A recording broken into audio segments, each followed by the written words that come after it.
अच्छा, शुरू करते हैं आज की कहानी। बहुत समय पहले एक बड़े और समृद्ध राज्य में एक राजा और रानी रहते थे। राजा न्यायप्रिय और वीर थे, जबकि रानी बुद्धिमान और दयालु थीं। दोनों ने मिलकर अपने राज्य को समृद्ध और खुशहाल बनाया था। परंतु राज्य के एक कोने में एक बड़ा रहस्य छिपा हुआ था, एक प्राचीन खजाना। इस खजाने के बारे में कहा जाता था कि वह राज्य को और भी अधिक शक्तिशाली बना सकता है, लेकिन उसे प्राप्त करना इतना आसान नहीं था। राजा के पूर्वजों ने यह खजाना एक सुरक्षित गुफा में छिपाया था। उस गुफा के द्वार पर एक मंत्र लिखा था, जिसे समझने और गुफा का द्वार खोलने के लिए एक विद्वान पंडित की आवश्यकता थी। राजा को इस खजाने के बारे में अपने दादा से पता चला था, परंतु वह यह जानकर चिंतित थे कि खजाने की रखवाली करने वाले पहरेदार और जादुई शक्तियां खतरनाक थीं। राजा ने पूरे राज्य में घोषणा की कि जो भी विद्वान गुफा का रहस्य सुलझाएगा, उसे पुरस्कार मिलेगा। इस घोषणा के बाद अनेक पंडित और विद्वान दरबार में आए, लेकिन कोई भी गुफा के मंत्र को नहीं समझ पाया। आखिरकार एक साधारण से दिखने वाले पंडित ने दरबार में आकर कहा, महाराज, मैं इस मंत्र को समझने और गुफा का रहस्य सुलझाने में आपकी सहायता कर सकता हूँ, लेकिन इसके लिए मुझे कुछ समय और आपकी पूर्ण सहायता चाहिए।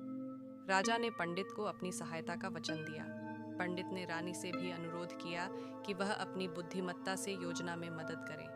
रानी ने तुरंत अपनी सहमति दे दी। पंडित ने राजा और रानी को समझाया कि खजाने तक पहुंचने के लिए उन्हें साहस, धैर्य और समझदारी की जरूरत होगी। पंडित ने राजा को यह भी बताया कि रास्ते में अनेक परीक्षाएं होंगी, जिनमें केवल बुद्धिमानी और निष्ठा से विजय पाई जा सकती है।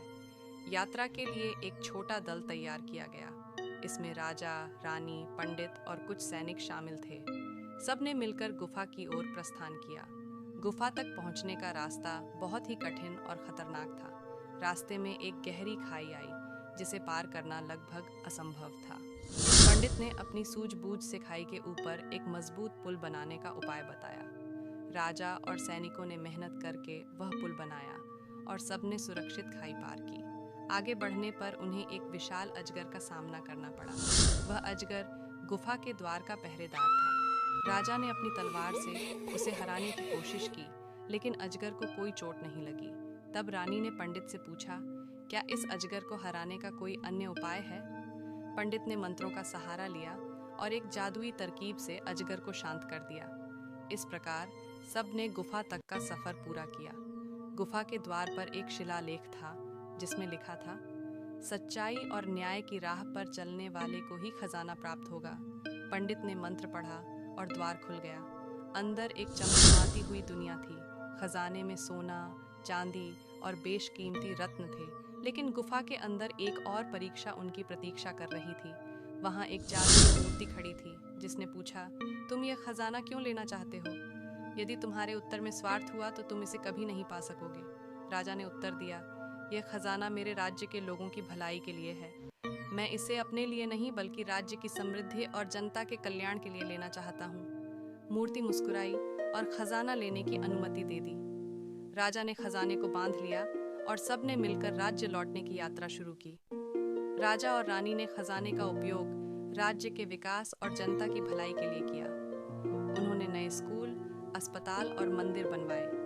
पंडित को उनके ज्ञान और सहायता के लिए बड़ा सम्मान दिया गया। इस प्रकार राजा, रानी और पंडित की सूझबूझ और निष्ठा से राज्य ने और अधिक समृद्धि प्राप्त की। यह कहानी इस बात का प्रमाण है कि जब हम स्वार्थ को त्याग कर सच्चाई और परिश्रम के साथ कुछ हासिल करना चाहते हैं, तो हमें सफलता अवश्य मिलती है। अच्छा, शुरू करते हैं आज की कहानी। पंचतंत्र की रहस्यमयी कहानी, जंगल का खजाना। बहुत समय पहले एक घना जंगल था, जिसमें जानवर अपनी अपनी दुनिया में मग्न थे। इस जंगल में 4 खास दोस्त थे, चतुर सियार, निडर शेर, तेज चालाक तोता और धैर्यवान कछुआ। इन चारों की मित्रता पूरे जंगल में मशहूर थी। जंगल के बीच एक दिन एक बूढ़ा कौवा आकर रुका। वह थका और भूखा लग रहा था। तोते ने दयालुता से उसे खाने को दिया और पूछा, बूढ़े कौवे, तुम इतने परेशान क्यों हो? कौवे ने गहरी सांस लेते हुए कहा, मैंने अपनी जिंदगी में कई विचित्र घटनाएं देखी हैं, लेकिन हाल ही में मैंने कुछ ऐसा देखा जो मेरे लिए भी अनोखा है। मैंने एक प्राचीन खजाने का नक्शा पाया है। लेकिन उस खजाने की रखवाली एक भयानक राक्षस करता है। ये सुनकर तोता, सियार, शेर और कछुआ जो पास ही बैठे थे चौंक गए। सियार ने तुरंत उत्सुकता से पूछा, वह खजाना कहाँ है और राक्षस कैसा दिखता है? कौए ने धीमे स्वर में कहा, यह खजाना जंगल के सबसे गहरे हिस्से में एक रहस्यमयी गुफा के अंदर छिपा हुआ है। गुफा तक पहुंचने का रास्ता खतरों से भरा हुआ है। जो भी इस खजाने को लेने की कोशिश करता है वह कभी वापस नहीं लौटता। कौए की बात सुनकर सभी मित्र गंभीर हो गए। शेर ने कहा, हमें यह रहस्य सुलझाना चाहिए। शायद यह खजाना पूरे जंगल के लिए कुछ उपयोगी साबित हो सकता है। कछुए ने सहमति में सिर हिलाते हुए कहा, अगर हम समझदारी और साहस से काम लें तो इस गुफा तक पहुंच सकते हैं। इस तरह खजाने की खोज की शुरुआत की योजना बनने लगी। सभी दोस्तों ने तय किया कि वे इस रहस्यमयी खजाने की गुत्थी सुलझाएंगे। कछुए ने शांत स्वभाव में कहा, हमें सोच समझकर योजना बनानी होगी, जल्दबाजी करने से खतरा बढ़ सकता है। तोते ने अपनी तेज बुद्धि से सुझाव दिया, सबसे पहले हमें उस गुफा का सही नक्शा बनाना चाहिए ताकि हम रास्ते को समझ सकें। बिना तैयारी के जाना ठीक नहीं होगा। सियार, जो चालाकी में माहिर था, कौए की ओर मुड़ा और बोला, कौए भाई, अगर तुम्हारे पास वह नक्शा है तो हमें दिखाओ, यह हमारी मदद करेगा। कौवा पहले तो थोड़ा हिचकिचाया। उसने गहरी सोच में डूबते हुए कहा, यह नक्शा बहुत पुराना और खतरनाक रहस्यों से जुड़ा है, इसे संभाल कर रखना होगा। परंतु जब दोस्तों ने उसे आश्वासन दिया कि वे ईमानदारी और सावधानी से काम लेंगे, तो कौए ने अंततः वह नक्शा उनके हवाले कर दिया। नक्शा देखकर शेर ने गंभीर आवाज में कहा, यह सफर कठिन और खतरों से भरा होगा, लेकिन अगर हम अपनी ताकत और समझदारी का इस्तेमाल करें तो इसे जरूर पूरा करेंगे। सभी ने सहमति में सिर हिलाया। खजाने की खोज का रोमांचक सफर शुरू होने वाला था। अगले दिन चारों दोस्तों ने अपने साहसी सफर की शुरुआत की। पहले चरण में उनके सामने एक गहरी और तेज बहने वाली नदी थी। पानी इतना उफान पर था कि उसे पार करना बेहद मुश्किल लग रहा था, लेकिन कछुआ, जो पानी में निपुण था, ने तैरते हुए नदी पार करने का फैसला किया। उसने एक रस्सी अपने साथ ले जाकर किनारे पर बांध दी। कछुए की इस सूझबूझ से बाकी जानवर धीरे धीरे रस्सी की मदद से सुरक्षित नदी पार कर गए। दूसरे चरण में उन्हें एक ऊंचे झरने के पास जाना पड़ा। यह जगह और भी खतरनाक थी क्योंकि वहां जहरीले सांपों का बसेरा था। सांप झाड़ियों में छिपे हुए थे और रास्ता पार करना लगभग नामुमकिन लग रहा था। ऐसे में तोते ने अपनी तेज उड़ने की क्षमता का इस्तेमाल किया। वह झरने के ऊपर उड़कर चारों ओर का मुआयना करने लगा। कुछ ही देर में तोते ने एक सुरक्षित रास्ता खोज निकाला जो सांपों से बचकर निकल सकता था। उसने अपने दोस्तों को नीचे से निर्देश दिए और सभी जानवर बेहद सतर्कता के साथ उस मार्ग से गुजर गए। इस तरह अपनी समझदारी और आपसी सहयोग से उन्होंने इन दो खतरनाक चरणों को पार कर लिया। अब उनके सामने गुफा और उससे जुड़ा सबसे बड़ा रहस्य था। जब चारों गुफा के करीब पहुंचे तो वहां की हवा अचानक भारी और डरावनी लगने लगी। चारों ने चारों ओर देखा तो गुफा के बाहर एक बड़ा पत्थर रखा हुआ था। उस पर लाल रंग से लिखा था, जो भी अंदर जाएगा वह अपनी जान गंवाएगा। ये चेतावनी देखकर कछुआ थोड़ा घबरा गया और बोला, क्या हमें वाकई अंदर जाना चाहिए? सियार ने पत्थर को ध्यान से देखा और मुस्कुराते हुए कहा, यह सिर्फ हमें डराने के लिए है। हो सकता है यह राक्षस का चालाकी भरा जाल हो। अगर हम डर गए तो हम कभी आगे नहीं बढ़ पाएंगे। हमें अपने दिमाग का इस्तेमाल करना होगा। शेर ने सहमति जताई, सियार ठीक कह रहा है, हमें सावधानी बरतनी होगी, लेकिन डर से पीछे नहीं हट सकते। अब वे गुफा के रहस्य को सुलझाने के लिए तैयार थे। मित्रों की चालाकी सियार ने फुसफुसाते हुए कहा, यह राक्षस दिखने में भले ही ताकतवर हो, लेकिन हमें इसका दिमाग कमजोर लग रहा है। कछुए ने एक योजना बनाई। शेर ने राक्षस को उलझाए रखा, जबकि तोता गुफा के चारों ओर उड़कर खजाने की स्थिति का पता लगाता रहा। राक्षस ने जैसे ही शेर पर हमला करने की कोशिश की, सियार ने चिल्लाकर कहा, रुको, तुम्हें तो हमें पहेलियां पूछकर हराना चाहिए। अगर हम हार गए तो हम खुद ही चले जाएंगे। राक्षस को यह बात पसंद आई। उसने कहा, ठीक है, अगर तुम मेरी 3 पहेलियों का सही जवाब दे सके तो मैं तुम्हें खजाना ले जाने दूंगा। राक्षस ने पहली पहेली पूछी, ऐसी चीज जो कभी रुकती नहीं, बस चलती रहती है, बताओ वह क्या है? कछुए ने तुरंत जवाब दिया, समय। राक्षस मुस्कुराया और दूसरी पहेली पूछी, वह क्या है जिसे तुम देख सकते हो लेकिन पकड़ नहीं सकते? तोते ने जवाब दिया, परछाई। राक्षस ने आखिरी पहेली पूछी, वह क्या है जो जितना अधिक बांटोगे उतना बढ़ता है? सियार ने तुरंत जवाब दिया, खुशी। तीनों पहेलियों के सही जवाब सुनकर राक्षस चकित रह गया। उसने खजाने का रास्ता खोल दिया। चारों ने खजाने की खोज की और वहां सोना, चांदी और बेशकीमती रत्न पाए। जैसे ही वे खजाना लेने लगे, गुफा के एक कोने से आवाज आई, रुको। वह आवाज बूढ़े कुंवै की थी। वह धीरे धीरे सामने आया और बोला, यह खजाना मेरे पूर्वजों का है।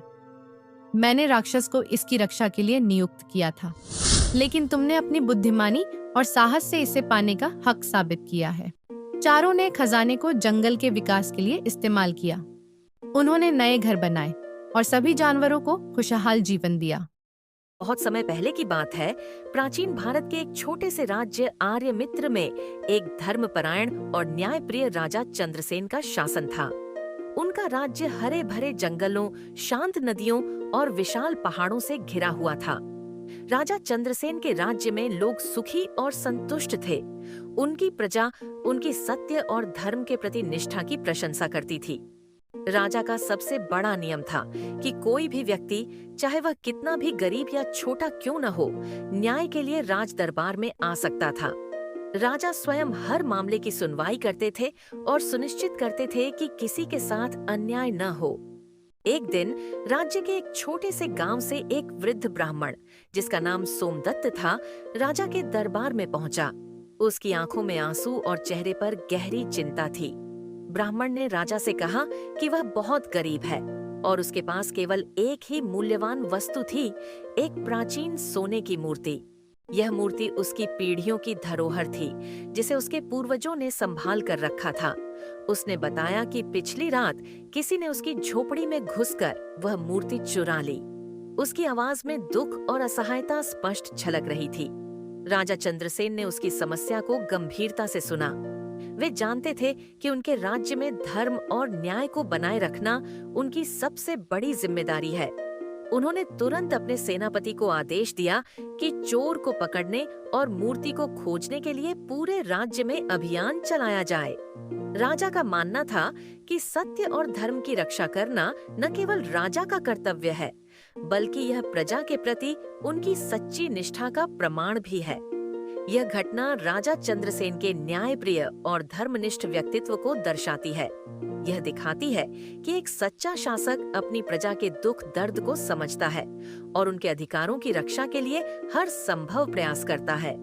राजा चंद्रसेन के आदेश पर सेनापति और सैनिकों ने राज्य के हर कोने में चोर की खोज शुरू की।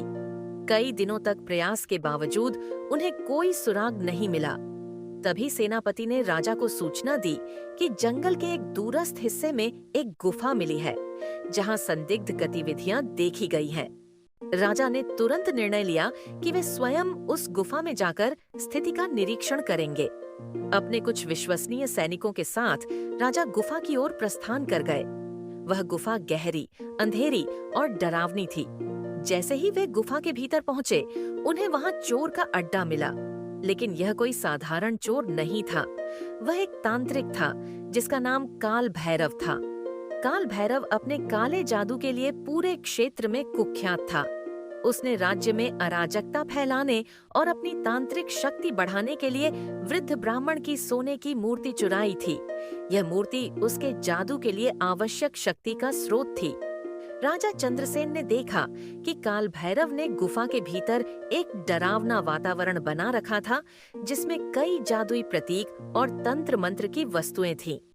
राजा समझ गए कि यह सामान्य चोर का मामला नहीं है, बल्कि एक गंभीर चुनौती है।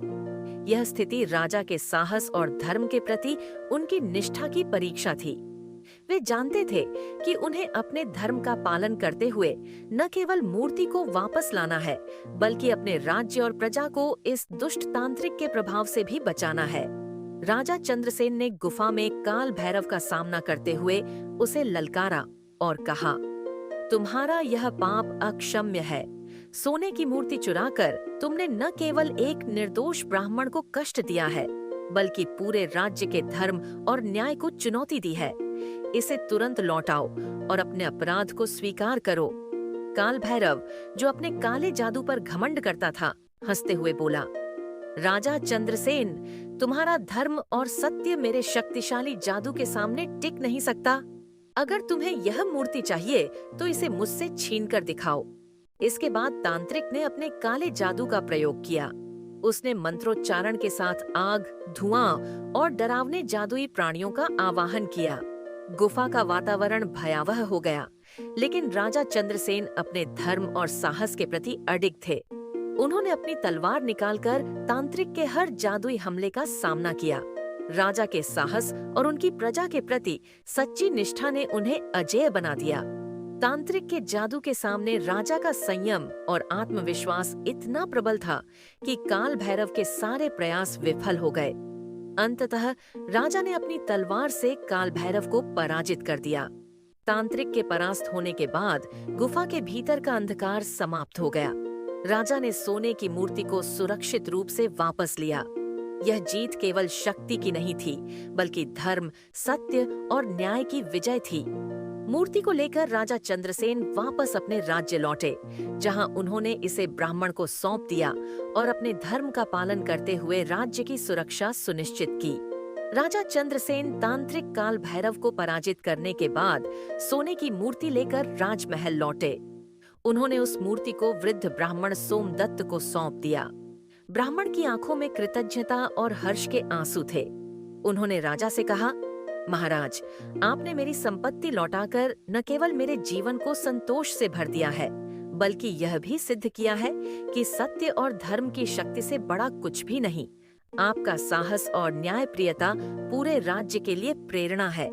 इस घटना की जानकारी पूरे राज्य में फैल गई और प्रजा ने राजा चंद्रसेन के न्याय और साहस की प्रशंसा की। उस दिन पूरे राज्य में उत्सव मनाया गया। लोग राजा की जय जयकार कर रहे थे और धर्म व सत्य की विजय का जश्न मना रहे थे। राजा चंद्रसेन ने इस अवसर पर प्रजा को संबोधित करते हुए कहा, यह घटना हमें सिखाती है कि जीवन में सत्य और धर्म का पालन करना सबसे महत्वपूर्ण है। कठिनाइयां हो कितनी भी बड़ी क्यों न हो, यदि हम सच्चाई और न्याय के मार्ग पर चलें तो विजय अवश्य मिलती है। यही हमारे जीवन का सबसे बड़ा धर्म है। राजा के इन शब्दों ने प्रजा को प्रेरित किया और उन्हें अपने कर्तव्यों के प्रति और अधिक जागरूक बनाया। इस घटना के बाद राजा चंद्रसेन का नाम केवल एक न्यायप्रिय शासक के रूप में ही नहीं, बल्कि सत्य और धर्म के रक्षक के रूप में भी अमर हो गया। उनकी यह कहानी आज भी यह सिखाती है कि सच्चाई और न्याय से बढ़कर कुछ नहीं है। इस कथा का यह भाग एक घने जंगल की पृष्ठभूमि प्रस्तुत करता है, जहां एक लालची और क्रूर शेर रहता है। शेर अपनी ताकत और क्रूरता का उपयोग करके जंगल के जानवरों को डरा धमकाकर उन्हें अपना भोजन बनाता है। उसकी लालच इतनी बढ़ जाती है कि वह हर रोज एक जानवर को खा जाता है। यह शेर की शक्ति और जंगल में उसकी स्थिति को दर्शाता है। इस स्थिति ने जंगल के सभी जानवरों के बीच डर और असुरक्षा का माहौल पैदा कर दिया है। जानवरों को यह एहसास होने लगता है कि अगर यह सिलसिला यूं ही चलता रहा तो जल्द ही जंगल में कोई जानवर नहीं बचेगा। इससे उनकी अस्तित्व पर संकट मंडराने लगता है। डर और निराशा के बावजूद जानवर मिलकर एक समाधान तलाशने का साहस करते हैं। वे शेर के पास जाकर अपनी बात रखने की हिम्मत जुटाते हैं। जानवर शेर को यह समझाने की कोशिश करते हैं कि अगर वह इसी तरह सभी जानवरों को खा जाएगा तो अंत में खुद उसकी भूख मिटाने के लिए भी कोई नहीं बचेगा। यह भाग यह संदेश देता है कि भय और संकट के बावजूद मिलजुल कर समाधान निकालने की कोशिश से बड़ी समस्या का सामना किया जा सकता है। यह जानवरों की एकता और बुद्धिमत्ता की झलक भी दिखाता है। शेर ने जंगल के जानवरों की बात सुनने के बाद अपनी शर्त रखी। उसने कहा, ठीक है, अगर तुम लोग अपनी जान बचाना चाहते हो तो हर दिन एक जानवर खुद मेरी भूख मिटाने के लिए आएगा। अगर ऐसा नहीं हुआ तो मैं पूरे जंगल को नष्ट कर दूंगा। शेर की दहाड़ सुनकर सभी जानवर डर से कांप उठे और उसकी शर्त मानने पर मजबूर हो गए। इसके बाद हर दिन एक जानवर अपनी बारी आने पर शेर के पास जाता और उसका भोजन बन जाता। जानवरों ने इस व्यवस्था को अनिच्छा से स्वीकार कर लिया, लेकिन सभी के मन में डर और चिंता बनी रही। एक दिन एक छोटा और चतुर खरगोश की बारी आई। वह जानता था कि अगर ऐसा ही चलता रहा तो पूरे जंगल के जानवर खत्म हो जाएंगे। उसने सोचा, हमें इस समस्या का स्थायी समाधान निकालना होगा। अगर मैं भी ऐसे ही शेर का भोजन बन जाऊं। खरगोश ने अपनी बुद्धिमानी का सहारा लेने का निश्चय किया। उसने योजना बनानी शुरू की कि शेर से कैसे छुटकारा पाया जाए। उसने सोचा, मैं शेर को अपनी चाल में फंसाकर जंगल के सभी जानवरों को इस खतरे से बचा सकता हूं। बस मुझे सही मौके और धैर्य की जरूरत है। इस तरह छोटा खरगोश एक बड़े उद्देश्य के लिए खुद को तैयार करने लगा। उसकी चतुराई और साहस ने जंगल के सभी जानवरों के लिए उम्मीद की किरण जगाई। चतुर खरगोश ने शेर से छुटकारा पाने के लिए एक चालाक योजना बनाई। वह जानबूझकर शेर के पास देर से पहुंचा। शेर, जो पहले से ही भूखा और गुस्से में था, उसे देखते ही गुर्राया। तुम इतनी देर से क्यों आए? खरगोश ने डरने का नाटक करते हुए शेर के सामने सिर झुका लिया और कांपती आवाज में कहा, महाराज, मैं तो जल्दी ही आपके पास आ रहा था, लेकिन रास्ते में मुझे एक और शेर ने रोक लिया। उसने कहा कि वह इस जंगल का असली राजा है। उसने मुझे डराया और कहा कि मैं तुम्हारे पास न जाऊं क्योंकि तुम राजा होने के लायक नहीं हो। उसने मुझे खा जाने की धमकी भी दी। शेर यह सुनकर आगाबूला हो गया। उसकी आंखों में गुस्से की लपटें साफ झलक रही थीं। उसने दहाड़ते हुए कहा, इस जंगल में मुझसे बड़ा कोई और राजा नहीं हो सकता। कौन है वह दुस्साहसी शेर? मुझे तुरंत उसके पास ले चलो। मैं उसे दिखाऊंगा कि असली राजा कौन है। खरगोश ने शेर की प्रतिक्रिया देखकर राहत की सांस ली और अपनी योजना को आगे बढ़ाने के लिए तैयार हो गया। उसने विनम्रता से कहा, ठीक है महाराज, वह शेर एक गहरे कुएं के पास छिपा है। मैं आपको वहीं ले चलता हूं। इस तरह खरगोश ने शेर को अपनी चतुराई से जाल में फंसाने की ओर। चतुर खरगोश अपनी योजना के अनुसार शेर को एक गहरे कुएं के पास ले गया। शेर, जो पहले से ही गुस्से और अहंकार से भरा हुआ था, खरगोश के इशारे पर कुएं की ओर बढ़ा। खरगोश ने कुएं की ओर इशारा करते हुए कहा, महाराज, वह दूसरा शेर इसी कुएं के अंदर छिपा हुआ है। वह कह रहा था कि यह जंगल अब उसका है और आप राजा कहलाने लायक नहीं हैं। शेर यह सुनकर और भी गुस्से में भर गया। उसने कहा, मैं इस दुस्साहसी शेर को सबक सिखाऊंगा। उसने तुरंत कुएं के पास जाकर उसमें झांका। जैसे ही उसने कुएं में झांका, उसे पानी में अपनी परछाई दिखाई दी। शेर को लगा कि वास्तव में कुएं के अंदर एक और शेर मौजूद है, जो उसे घूर रहा है और उसे चुनौती दे रहा है। गुस्से और अहंकार में आकर शेर ने जोर से दहाड़ लगाई। कुएं के गहरे पानी ने उसकी दहाड़ को गूंज के साथ वापस लौटाया। शेर को यह गूंज दूसरी तरफ से आने वाली चुनौतीपूर्ण दहाड़ लगी। उसने सोचा कि वह दूसरा शेर उसे अपमानित कर रहा है। अब शेर का क्रोध सीमा पार। अपनी ताकत और अधिकार दिखाने के लिए शेर ने कुएं में छलांग लगा दी, लेकिन वह नहीं जानता था कि कुएं का पानी कितना गहरा है। जैसे ही शेर कुएं में गिरा, वह पानी में डूब गया और उसकी क्रूरता का अंत हो गया। खरगोश अपनी योजना की सफलता देखकर खुश हुआ। वह जंगल के अन्य जानवरों के पास वापस लौटा और उन्हें इस खुशखबरी की जानकारी दी। जब जानवरों को पता चला कि शेर अब नहीं रहा, तो उनकी खुशी का ठिकाना नहीं रहा। वे सब मिलकर चतुर खरगोश की तारीफ करने लगे। एक बड़े सभा में सभी जानवरों ने खरगोश को धन्यवाद दिया।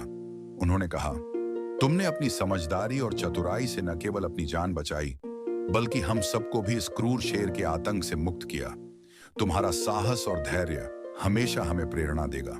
खरगोश ने मुस्कुराते हुए कहा, हमेशा याद रखें, समझदारी और धैर्य से बड़ी समस्या का समाधान निकाला जा सकता है।